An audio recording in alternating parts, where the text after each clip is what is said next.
All right, it's 12 o'clock. Good afternoon, at least for those in the Central Time Zone. Welcome to this week's Iowa Learning Farms Conservation webinar. Really excited for this presentation, and thank you to everyone that's taking your time away from a beautiful day, at least here in Iowa. One of the first days, at least this week, without 20 or 30 mile an hour winds, so it's pretty darn nice. So I'm Matt Helmers. I'm with Iowa State University. I have the great pleasure to help MC a number of these webinars. And today, I want to welcome Sarah Castle. Sarah is a PhD candidate in the Department of Natural Resources and Environmental Sciences at the University of Illinois. And she's going to talk to us today about social ecological suitability of agroforestry in the Midwest. I'll just say I've gotten a couple emails already today of folks interested in agroforestry. So really excited for this, Sarah. With that, the virtual floor is all yours. As always, if people have questions or comments, please type those in the chat box, and I'll get those questions to Sarah at the end of the talk. With that, the virtual floor is all yours.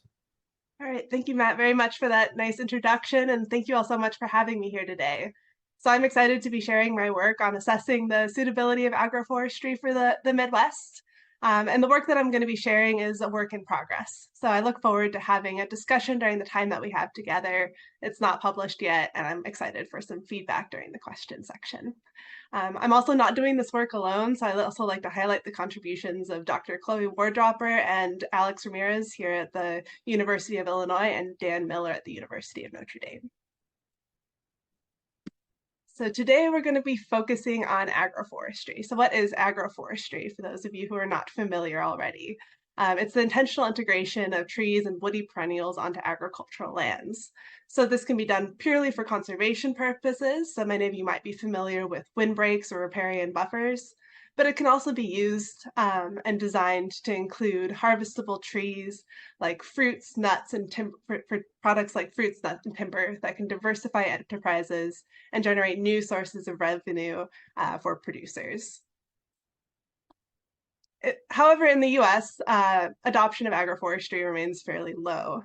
So according to the 2017 National Agricultural Statistics Service, only about 1.5% of US farms are currently reporting a practice of agroforestry, and that's even lower in much of the Midwest. So for example, in Illinois, only about 8.8% of farms have adopted agroforestry, and in Iowa, about 1%.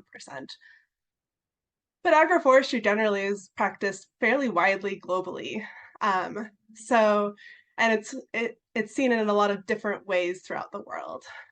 So the United Nations Food and Agriculture Organization estimates that over 1 billion people practice agroforestry on about 1 billion hectares of land. So that's 20%, or by some estimates, more of the world's agricultural land is currently in an agroforestry practice, where the trees are integrated for production purposes, crop protection, to provide benefits to soil fertility and help secure or provide food security for people throughout the world.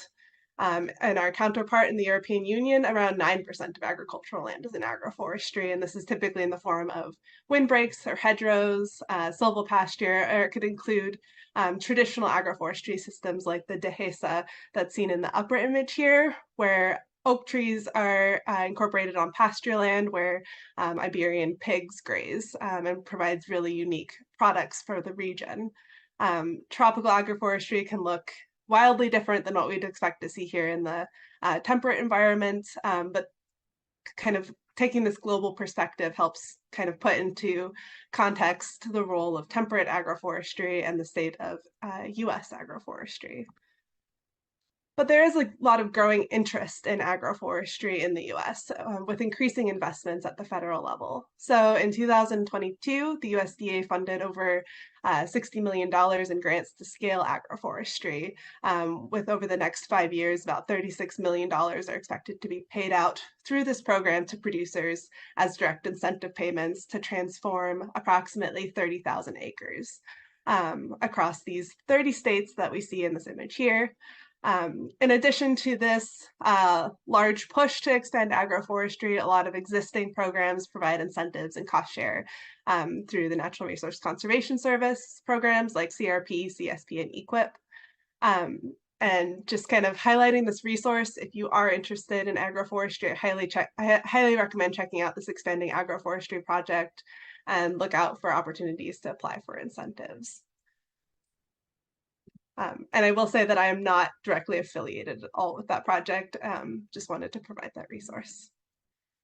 So what are the practices that I was looking at in this project, and kind of what practices are the most relevant for the US Midwest? So a lot of you might be familiar with riparian forest buffers, where you're planting trees along waterways to provide benefits to water quality and habitat for birds, fish, and other wildlife, and help stabilize stream banks, mitigate flooding. Windbreaks along the borders of crop fields are also kind of more widely practiced and understood. So these practices include planting either just strictly conservation trees or productive trees that can help block the wind and protect the crops or livestock within the field, and helps reduce soil and water erosion and improves water quality. But then there's much more integrated practices like alley cropping, where you're planting rows of trees with alleys in between, where you're growing annual crops while the trees mature. And so these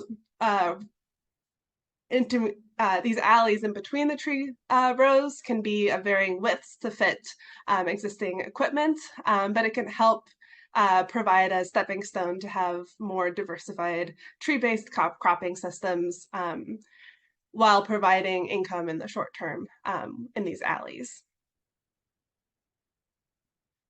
And then for livestock producers, integrating trees into pastures can provide shade and shelter for livestock while providing different types of forest products and forage for the livestock. So why would a producer be interested in integrating trees into their system? There are numerous environmental benefits that can arise from integrating perennial practices like soil and water conservation, carbon storage, and biodiversity conservation. But it can also provide benefits for the farm enterprise. So windbreaks, for example, are designed to protect crops and livestock from shocks, and can actually increase the field's yields if they're designed effectively, and provide that buffer between the fields and wind, heat, snow, and can provide benefits to farm enterprises by generating new streams of revenue from selling nuts, fruits, and timber. And a lot of these products might be higher value crops or have the potential to generate value-added products like nut oils and jams and other types of value-added products, while providing potentially some personal benefits to the producer, providing access to recreation and a better quality of life. For example, providing access to increased hunting, bird watching, and then a lot of people just like seeing trees in their landscapes. But prior research has highlighted a lot of different barriers to achieving an expansion of agroforestry. So many of these are quite intuitive: the high upfront financial costs with a multi-year gap before yields are mature, risk and uncertainty in tree crop management and the long-term profitability of these practices, lack of technical knowledge and skills around agroforestry. Many producers are highly skilled at managing their annual crops, but have little to no experience working with trees. Many do have that forestry experience as well, but that was something that's highlighted in prior literature. Management challenges, like how to manage shade from trees and roots coming into your crop fields. And then there's a lot of existing social norms and traditions. So here in the US, historically, US agricultural policy has promoted the removal of trees from agricultural lands, and a lot of producers just aren't used to seeing trees in the agricultural landscape, so there's a lot of questions around that. And then just establishing trees, planting the right tree for the right site is essential. So thinking about this kind of goal to expand agroforestry in the US and specifically in the Midwest, I came into this research project wanting to understand where can we target agroforestry to offer the greatest environmental benefits while also being socially feasible to expand these practices. So to do this, I started by talking to a bunch of key stakeholders in agroforestry. So I'll talk about some key stakeholders later on, but working with Extension, NRCS, and National Agroforestry Resources to identify what kind of benefits agroforestry is most typically targeted towards, and get some feedback on the criteria that I'm using in the second stage, which is the multi-criteria suitability mapping. So this is where I'm looking at specifically identifying regions and locations where agroforestry might offer some potential benefits and be successful in terms of tree growth and social feasibility. And then to kind of round out this assessment of agroforestry suitability, I've been talking with producers and program administrators, primarily in the state of Illinois, to assess the decision-making criteria and their perceptions around an expansion of agroforestry. So just to jump into the agroforestry suitability model, I integrated a bunch of different layers and criteria to determine the suitability of agroforestry. So constraining it to agricultural lands, and then looking at priority areas in terms of soil water erosion, soil wind erosion, water quality as nitrate violation, and the potential to store soil organic carbon. And I'll talk through these in a little bit more detail, but each of these criteria were weighted according to the Natural Resource Conservation Services Conservation Practices Physical Effects Rating. And I can talk about that more in depth during the questions if people are interested, but just kind of weighting them based on the relative benefits each practice can provide for each of these 4 criteria. I also looked at 9 different tree species: apple, black walnut, chestnut, hazelnut, pecan, persimmon, poplar, sycamore, and white oak as potential species that are relevant for agroforestry, and integrated soil, climate, and topographic data to look at where each of these tree species are likely to thrive. And I'm not going to spend very much time today talking about those criteria, but happy to provide those details upon request. And then understanding the socioeconomic feasibility. So integrating county level data from the National Agricultural Statistics Service, and I'll talk in more detail about what criteria I used to indicate economic viability and social acceptability of agroforestry. So just to kind of show some examples of individual layers. So all of these examples are zoomed in around Cedar Rapids or Iowa generally. And so looking at the wind erodibility index, yellow is the highest priority area in terms of wind erosion. So just kind of north of Cedar Rapids, which is kind of in the bottom center right here. Constraining it for windbreaks, for example, to field boundaries. So I got all the publicly available data demarcating individual fields, and used a width of 10 meters as the estimate for where windbreaks would potentially go. For each tree species, I have maps of yes, it meets the suitable growth requirements, or no, it does not. So yellow is it meets suitable growth requirements. And then looking at county level social economic data. This is net farm income per acre at the county level, where yellow indicates the lowest net farm income, and I'll talk about why that is in a minute. So integrating all of these different data, I created first maps of environmental priority areas. So we see priorities in terms of environmental criteria, kind of all throughout Iowa and central Illinois. So for example, windbreaks weighted the soil erosion from wind most highly, and so those priorities shifted a little bit. But each of these were weighted according to those 4 environmental criteria to generate environmental priority maps. So there's a lot of opportunities for agroforestry to address these environmental priorities. However, agroforestry suitability cannot be determined only by those environmental priorities. So it needs to have a chance of getting adopted through voluntary programs.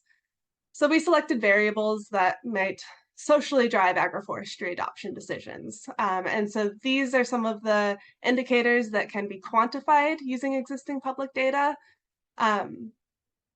But as we move forward and talking about the interview data, there's a lot of other factors that can be considered in terms of social feasibility. But based on prior literature and those key informant interviews, some of those barriers to successful agroforestry promotion might be regions where there's high profitability currently, so high cash rent rate and high net cash farm income, just because based on the studies, it can be kind of a hurdle to encourage to promote a new conservation practice on farms that are currently already very profitable. And so, kind of theoretically speaking, a good starting point for expanding agroforestry would be targeting areas that are currently less profitable, a little bit more marginal, where agroforestry can offer a lot of environmental benefits and also potentially offer those benefits to producers who are currently earning a little bit less. But there's also some opportunities that we identified for agroforestry promotion. So beginning farmers, people who have been farming for fewer years, might be more likely to adopt agroforestry because if you're a younger farmer, you'd have more years to see your agroforestry system reach maturity and get those long-term economic benefits from agroforestry. And then if in regions where there's already a lot of conservation practices, there's already some more of those like social norms around experimenting and engaging in conservation behaviors. There might also be strength in those regions' local NRCS programs and other programs. So we integrated these social-economic variables to identify areas where agroforestry might be most suitable to target. And this actually aligns pretty well with the perceptions from the key informant interviews. So focusing on Illinois specifically, Southern Illinois actually has some of the highest social feasibility according to our assessment. And this is where a lot of the people that we've spoken to in terms of the program administrators as well as the producers think that agroforestry can hold the greatest potential. So this is a region where there's sloping farmlands with much lower soil fertility, as well as existing forests that make trees more integrated within the cultural identity. Plus, this is a region with much lower farm incomes. So there's a possibility here to use agroforestry to help with rural development. And I'd love some feedback on the Midwest-wide suitability map. And I will note that just for clarity, I focused on this upper Mississippi River Basin area of the 4-state region of Illinois, Iowa, Minnesota, and Wisconsin, just to clarify that. So integrating the environmental priority areas with social feasibility, as well as the tree growth requirements, which I haven't shown, but where at least one or more of those 9 tree species are able to grow, we created overall agroforestry suitability maps. And this reveals that, especially in eastern Iowa, parts of west central and southern Illinois, there's really high potential for agroforestry to deliver environmental benefits while also having some social feasibility, and where a number of these tree species are actually likely to do well and provide some of those economic benefits. So these are really broad maps. It's a large region, and a lot is going on here. So we are creating an online decision support tool that will allow users to more specifically define the parameters that they're including in the model. So for example, you can choose what weights you're giving each of those environmental criteria, and zoom into more local regions at the county level, for example, to visualize high resolution priorities of interest. So just showing an example here of windbreaks around that Cedar Rapids area in Iowa.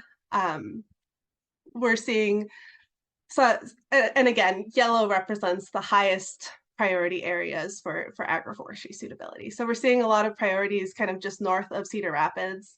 And in terms of the environmental priorities, this is really driven by wind and water erosion along the waterways on very flat fields adjacent to those waterways, as well as high nitrate levels in surface water. In this kind of southwest portion, we're also seeing some priority level areas along waterways, but that's primarily just driven, again, by soil erosion, but also soil organic carbon sequestration potential. And so this can help target specific regions to invest more resources to promote agroforestry adoption, and be user defined, so that, you know, if an NRCS office in one region wanted to understand agroforestry suitability for that region, they could use the tool according to their priorities, and understand where agroforestry could offer some benefits more broadly. So how does this translate to the economics associated with agroforestry? So looking at the net farm income weighted by the crop productivity index, which is a 30-meter estimate of how profitable or how productive lands are, I wanted to know, are those top priority lands all on acres that are currently highly profitable, or are there some opportunities on more marginal acres or in between? And so looking at the results of that assessment, we found that thousands of more marginal acres in Illinois are highly suitable for agroforestry. We will be expanding this to more states in the Midwest, but just kind of showing the initial results from my home state of Illinois. There's a lot of opportunity to expand agroforestry on marginal lands at either much lower costs, so potentially through offering government or private incentives, it could be a much lower cost transition, or it's a much lower baseline for how profitable the agroforestry would need to be in order to meet current profitability. But some of the highly profitable acres might also be best suited for profitable agroforestry. So any of these lands are highly suitable for agroforestry. This was the top 10% of suitable lands that we identified for each practice. It can just be kind of factoring those economics into personal decision-making around agroforestry adoption. And then in terms of environmental benefits, we focused on carbon sequestration potential. So taking that same top 10% of suitable areas for agroforestry practices, how much carbon could we store on those lands? And we found that there's really a very high potential to store carbon through agroforestry. So looking at each of these 4 different practices, alley cropping, which is a full farm, fully integrated practice, has a lot of potential carbon storage. But each of these practices individually actually contributes quite a bit. And if we just look at that target of the expanding agroforestry project, so expanding agroforestry by 30,000 acres, it can offer between 0.06 and 0.27 megatons of carbon dioxide equivalent per year stored. And this is compared to 0.015 megatons of CO2 equivalent per year from adding those same 30,000 acres to cover crops with a 25 to 50% reduction in nitrogen fertilizer. And so really agroforestry offers a lot of opportunity in terms of these environmental benefits compared to other conservation practices as well. And these estimates were generated using the EPA and Colorado State University's Comet Planner tool, which is, it basically provides county level carbon sequestration estimates for all NRC practices throughout the US. So to supplement that analysis, we conducted 40 interviews with producers and program administrators throughout Illinois. And we asked them to share their perceptions of the scenario of increasing agroforestry adoption to 10%, 5 to 10% of agricultural lands within the region. And we're really aiming to understand some of the barriers to agroforestry adoption and some of the policy opportunities to support this potential transition. So to start with some of the more positive perceptions around an agroforestry transition, many producers and program administrators, whether they had adopted agroforestry or not, perceived some ecosystem benefits from agroforestry. So about 2/3 of the people we spoke to identified that there would be benefits to soil quality and soil erosion reduction. About half identified some benefits to biodiversity and habitat provision. And then about 1/3 identified benefits to water quality and to climate each. So there's a clear understanding of some of these potential benefits to ecosystem services. But when we spoke to the agroforestry adopters, they perceived the farm level benefits of agroforestry. So they were excited about diversifying production, generating these new revenue streams from agroforestry products, improving resilience of their operation to climate shocks and other types of shocks, and overall increasing their net income per acre. So just to highlight one of these quotes, this was from one of the producers. If it's done right, they didn't see a downside, period. It would improve almost everything about the landscape and the economics and the resistance to climate change impacts.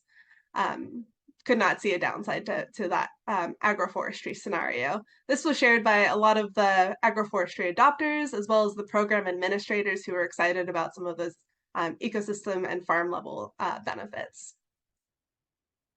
And when speaking to many of the agroforestry adopters who had been practicing for a number of years, they shared how kind of relatively profitable they were finding their system to be.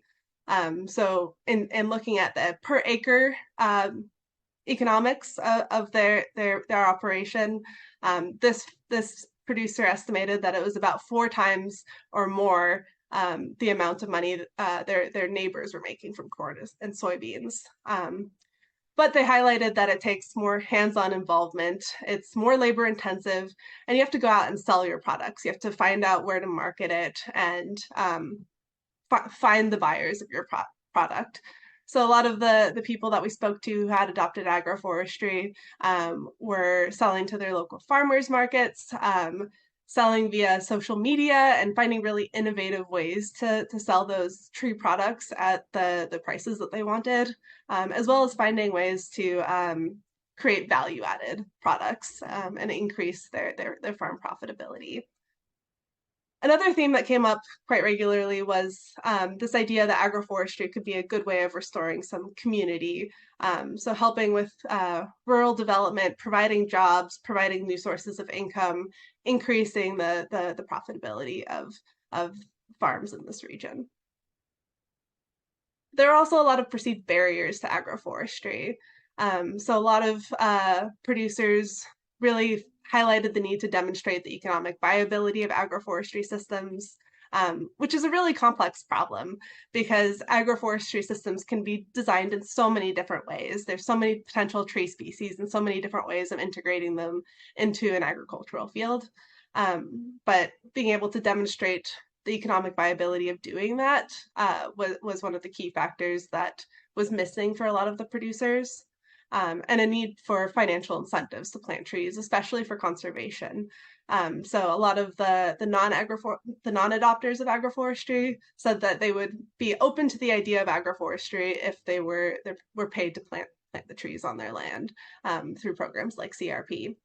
And then those who were interested or had adopted agroforestry really highlighted the need for flexible cost share for productive agroforestry. So several of the producers were having challenges with dealing with NRCS restrictions in terms of what trees they could plant and what orientation. And just chose to not go through a cost share program and plant the trees themselves so they could design the system that they want.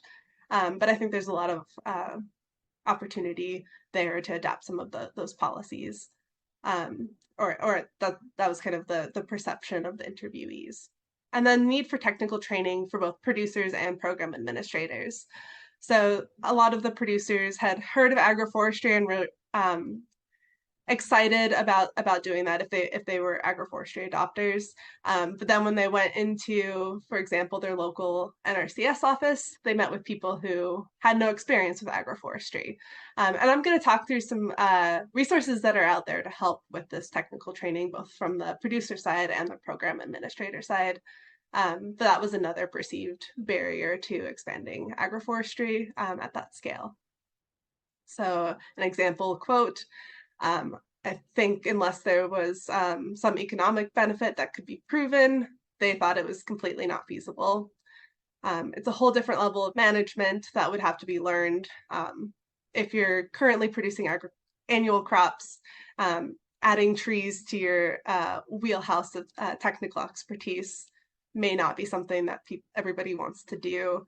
And that has to be taken into consideration when promoting this idea of an agroforestry landscape. So what were some of the recommendations from interviewees in order to overcome some of the barriers to agroforestry adoption? Improve access to funding to establish agroforestry, so provide flexibility to design systems that work for the producer, and provide incentives to offset lost crop income. We need demonstration farms for research and to visualize agroforestry within the agricultural landscape. So the more people who adopt agroforestry and demonstrate its viability, its success for individual operations, and the more normalized seeing trees in the agricultural landscape becomes, the more likely we'll see an increase. And then peer-to-peer networks to share learning and experience with agroforestry management. So finding access to the appropriate equipment, appropriate tree genetics can be really challenging for people who are interested in adopting agroforestry, but kind of don't know where to start. And so a lot of people that we spoke to who had adopted agroforestry highlighted that there are so many resources out there, like Facebook groups, Savannah Institute, Northern Nut Growers Association, Midwest Elderberry Cooperative, Chestnut Growers of America, Upper Midwest Hazelnuts, among a bunch of other different groups that are out there to get those resources. It's just that need to go out and find them and to try and collate some of those resources into a place where producers can easily access them. And then increasing training for NRCS extension and producers. So some of the resources that I mentioned were the Savannah Institute and Canopy Farm Management, which is a spinoff from Savannah Institute. So Savannah Institute serves all of the Midwest in providing a lot of those technical resources. They have a bunch of demonstration farms, and they're doing a lot of work to through the Expanding Agroforestry project. Canopy Farm Management is their for-profit spinoff that actually goes out and helps producers plant, obtain the trees and plant the trees on their farms, helps design the systems that work for the producer. The Center for Agroforestry at the University of Missouri also has a ton of resources, including the Agroforestry Training Academy, which is a resource for people to go and receive technical training around agroforestry. So this is for producers as well as program administrators. For all of the US, there's the National Agroforestry Center through the USDA Forest Service. And then I also highly recommend talking to people in state extension and in NRCS, and especially if you can find people who are familiar with agroforestry practices already. So what are the key takeaways and the next steps from this research? So agroforestry was widely suitable in Iowa and has the potential to generate significant environmental benefits. We are developing that agroforestry decision support tool that will be publicly available online. We'll have a beta version available this August, where users can adjust criteria, weights, tree species, and their analysis extent to assess agroforestry suitability at a multi-state or state, watershed, county, or more localized scales. And agroforestry is overall perceived to provide numerous ecosystem service benefits, but there are barriers that need to be overcome for more widespread adoption. So I'll end there. Thank you all so much for the opportunity to speak with you all today. I'd like to acknowledge funding support from the USDA and the Sustainable Agricultural Research and Education grants, as well as the University of Illinois. And thank you again to my collaborators. And I'm happy to take any questions now. All right, thanks so much, Sarah. And maybe I can go through the last couple slides that I think Elena sent. Yes. Okay, if you need CCA CEU from the webinar today, please email Elena Whitaker, ALENAW at iastate.edu by 5 o'clock today. Include your name, the name you entered to watch the webinar, and your CCA number. Again, Elena Whitaker, ALENAW at iastate.edu by 5 o'clock today. And then if we can go to the next slide, is if you watch this webinar live and are willing to fill out the voluntary demographic survey, we'd greatly appreciate it. Only one survey response is needed for all 2024 webinars. You can either scan the QR code or go to iowalearningfarms.org/survey to fill that out. Again, greatly appreciate that. And then put a plug in for next week, Urban Wetlands 101. So John Swanson, that's a water resources supervisor with Polk County, is going to talk to us about that. Just put one plug in before we get to questions for Sarah. She brought it up, but that TNC does have expanding agroforestry program in case folks are interested. They received a Climate Smart Commodity Grant to help support the expansion of that, so it could be a resource. So, all right, let's go to the first. There were a couple on this one. Your tool, is there a timeline for your tool to be publicly available? Yes. So I mentioned this on one of my last slides. We're hoping to have a beta version available in August, and we're going to be getting some feedback from users over the following months. And okay. And right now that is focused on Illinois, Iowa, Minnesota, and Wisconsin. Are you planning to expand the scope to the rest of the Midwest? And this is, you probably say, yeah, somebody can do that, but I'm going to be done with my PhD by then. Or are there hopes for that type of future research in the future? We are planning to include all of the Midwest in our decision support tool. So we've done these 4 states so far, and it's kind of helpful to constrain a little bit to visualize for these presentations. There was next one is, any thoughts on best ways to make money while your agroforestry system is getting established? Yes. So this is, I think, one of the big questions around how can we do agroforestry effectively. And so I think that there's a few different solutions that I've seen. So this idea of alley cropping. So if you want to establish a kind of perennial polyculture, or which can take multiple years to establish, if you're integrating woody crops that mature a little bit sooner, like elderberry, for example, that only takes a few years to mature, that can help start getting revenue a little bit earlier, and then planting annual crops while you wait for your trees to mature. And I've seen this done in a bunch of different ways. So people who are planting flowers in those rows, and getting that high revenue from those flowers, pumpkins, a bunch of other types of Great. Okay. Here's one I admit I had to look this up while you were talking, but there was a question. Any thoughts about working with syntropic agriculture here in the Midwest?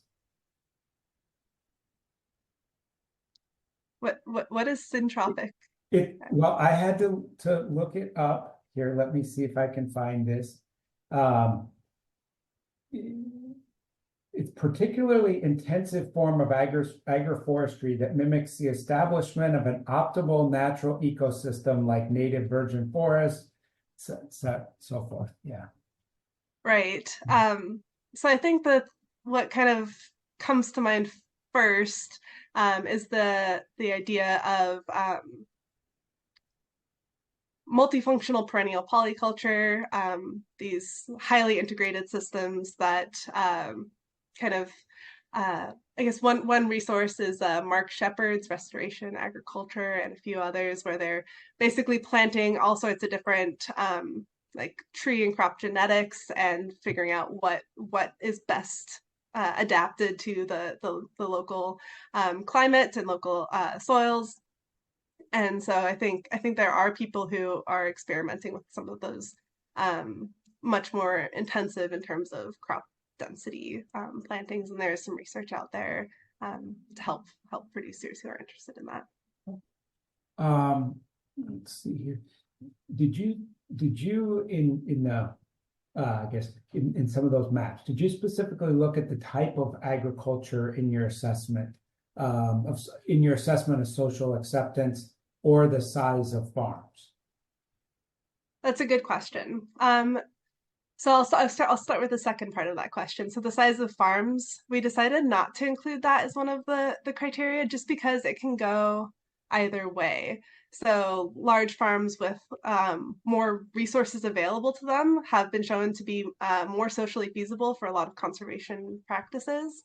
But from speaking with producers, a lot of the producers we spoke to were much smaller scale farmers, though we did kind of talk to people along that whole spectrum. So we chose not to include that just because the directionality of it was uncertain. Okay. And what was the first part of the Oh, question? yeah, the first part of the let me see here. Oh, did you look at the type of agriculture in your assessment of social acceptance, livestock, that kind of thing? So we have some of the data that disaggregates between crop types. For now, we haven't done that, but I think that's something that I've flagged for a next step, something that I'd like to include. So that's a great suggestion. Thank you. And another one kind of maybe along those same lines was that they assume some of the constraints in terms of suitability are binaries, such as go or no go, and others are gradations of suitability. How did you mix those two types of constraints in developing the overall suitability maps? So the four environmental priority criteria were all gradients, and so we normalized those using a fuzzy membership approach. So we basically converted all of those different environmental factors to 0 to 1 scale and added them based on the NRCS rating. And then in terms of tree growth requirements, that was binary, and social feasibility, that was again a gradient. But we took all of those at the same 0 to 1 scale and took the product of that. So we basically masked out areas where trees were not, like the tree species we included were not suitable to grow, and we masked out areas that were not relevant agricultural lands, and otherwise took the product of those. Okay. Sarah, are you aware of any efforts in Illinois to get alley cropping or other agroforestry practices added as official nutrient reducing conservation practice in the Illinois nutrient loss reduction strategy? That's a great question. I think it would be super exciting to see that. I'm not aware of any current action towards that, though I know that the Savannah Institute has been working a lot to establish demonstration farms and working with partners like the University of Illinois to get more recognition of agroforestry, establish more demonstrations, and hopefully get it incorporated into some of those plans. Okay. Yeah, and I would just add, as director of the Iowa Nutrient Research Center, we've not had anybody specifically put in a a request to have that added.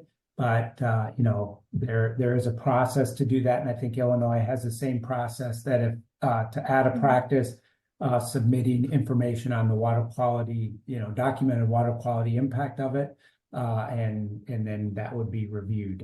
And yeah, I think it would be great to get. I'll say I think it'd be great to get more water quality data on agroforestry practices. So be and then ultimately to get more on the land.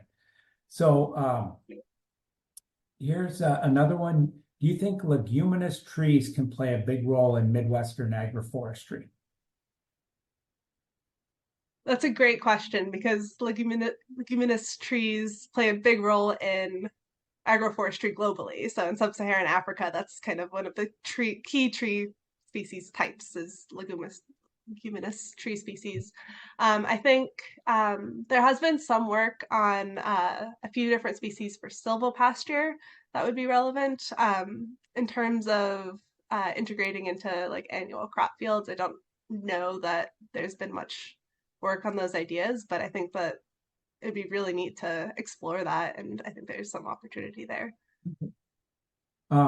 Somebody did ask what the name of your online decision support tool might be. And then they ask how they could be alerted, and hopefully Sarah will let us know at the Learning Farms that it'll be that when it's released, and we can do a blog on that. And so folks will get that. But yeah, what will be the name of your online system?